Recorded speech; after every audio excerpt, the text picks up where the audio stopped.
जी वीरेन जी, मैं ग्रासिम के साथ जाना चाहूंगा। ग्रासिम के स्ट्रक्चर में अगर देखें तो मूविंग एवरेजेस इसके अलाइंड हो चुके हैं और higher high higher low in place है।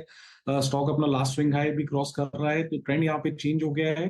1738 का प्राइस है, इसे बाय करें फॉर अ टारगेट ऑफ 1775 और स्टॉप लॉस लगभग रखेंगे 1715 रुपए का।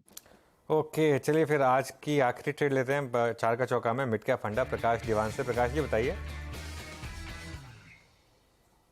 अनुज, एक एक सेक्टर जो मुझे लगता है जिसमें री रेटिंग की शुरुआत हुई है और आगे चल के बढ़ सकती है, वो है पेपर इंडस्ट्री। और उसमें से एक कंपनी मैंने चुनी है जो बहुत पुरानी है, वेल नोन है, बट उसकी परफॉर्मेंस और ऑपरेशंस जिस टाइप के जिस जिस जिस हिसाब से तराशे गए हैं पिछले 1-1.5 साल में, उसमें मुझे लगता है सेलियंस बहुत आएगी। और इस कंपनी का नाम है तमिलनाडु न्यूज प्रिंट, TNPL के नाम से, जो काफी फेमस है। कंपनी छोटी है, ज्यादा बहुत बड़ी है नहीं, 1700 करोड़ की मार्केट कैप रहेगी, बट अगर आप इसकी परफॉर्मेंस देखें और जो क्षमता देखें, तो आज ये न्यूज प्रिंटिंग पेपर की कैपेसिटी इसकी 4 लाख टन की है। तो इसकी पैकेजिंग बोर्ड की करीब मेरे ख्याल से 2 लाख प्लस की है। और थोड़ा बहुत ये रिसाइकिल करके फ्लाई ऐश में से और सॉलिड वेस्ट में से सीमेंट भी बना लेते हैं। तो बहुत बड़ी क्षमता नहीं है, बट मेरे ख्याल से 900 टन के करीब की कैपेसिटी वहां भी है। सो ये सब जो बिजनेस मिक्स है इसका, इसमें हो क्या रहा था। अच्छा, दूसरी मजे की बात यह है कि इनके पास ये बगास बेस्ड पहला पेपर प्लांट हुआ करता था। इन्होंने वाटर सस्टेनेबिलिटी को, मतलब पानी के उपयोग को, उपयोग का जो जो उसमें इम्प्रूवमेंट पिछले कुछ सालों में किया है। It is one of the lowest water consuming businesses in the paper industry, जो बहुत ज्यादा जिसमें पानी की खपत रहती है।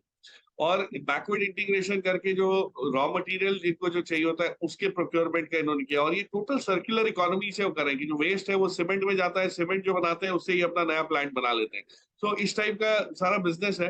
कहीं ना कहीं इसमें सरकारी ओनरशिप, तमिलनाडु न्यूज गवर्नमेंट की 35% के करीब हिस्सेदारी है, और बाकी अच्छे खासे इंस्टीट्यूशनल इन्वेस्टर्स भी हैं। बट कहीं ना कहीं इसको एक PSE होने की वजह से थोड़ा सा मल्टीपल कम मिला करता था, कि कुछ रिस्ट्रिक्शन है। और इनकी सबसे ज्यादा दिक्कतें थी पावर कंजम्पशन या पावर कॉस्ट को लेके।